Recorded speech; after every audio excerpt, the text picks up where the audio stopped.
Let's talk about a couple of quick tips for spring cleaning of your solar system. Number one, and first and foremost, is going to be monitoring access. You need to make sure you have access to your monitoring platform. Normally, this is set up by your installer once your system receives permission to operate and officially goes online, and the monitoring typically comes through the inverter manufacturer. There are a couple of installers who will use their own third-party proprietary platforms, and it's good practice to make sure that you check this monitoring portal regularly so you can see what the production of your system is, if there's any errors, and make sure it's functioning properly. If you don't currently have access to it, contact your system installer or the manufacturer if they're out of business so you can get access to that system so you know what's going on with your system. Now, should you clean your panels?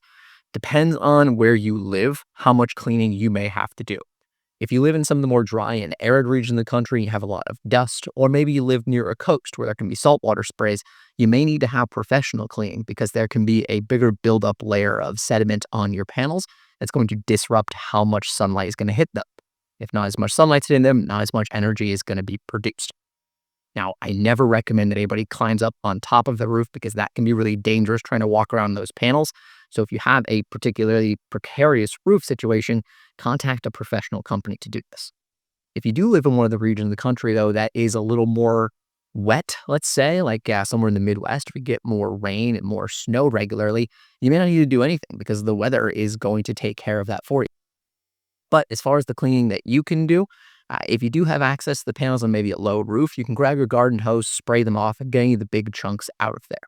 If you do grab like soft bristle brush to be able to give them a light scrubbing, make sure you do it really carefully because if you were to damage the installation with panels in some fashion, that's not going to be covered by the warranty. The best question here is that if you're in doubt, hire out a professional contractor to do this and you can maybe see some increases to your production. Critters like squirrels and birds like to potentially live underneath your panels because it's protected from the elements and is warmer underneath there. So spring is a really good time to make sure that there's nothing living under there or there's no debris buildup underneath the panels too. You can look up at your roof, take a couple of steps back so you can see clear underneath.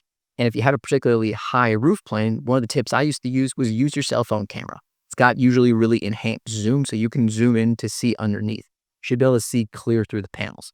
If you do notice anything living under there or just build up in general, you're not sure what it is, contact your installer or have a pest removal company come out and they can clean out the underneath those panels for you. While we're on that subject, you should look for general debris all over anything for your system, not just underneath the panels, but also with the inverter and the batteries.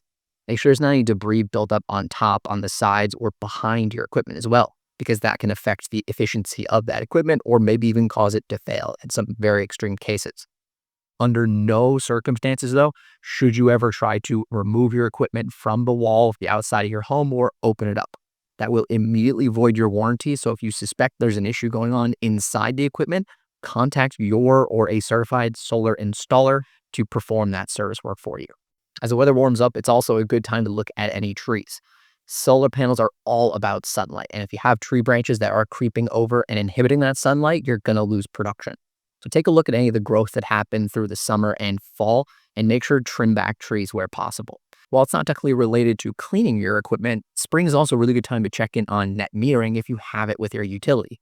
Most utilities will set the net metering time frame as the spring to line up with the sunny season. So go with your utility, check out your net metering. If your bill has excess credit they let you roll over that might zero out, you can take a look and see what efficiencies might exist in your system.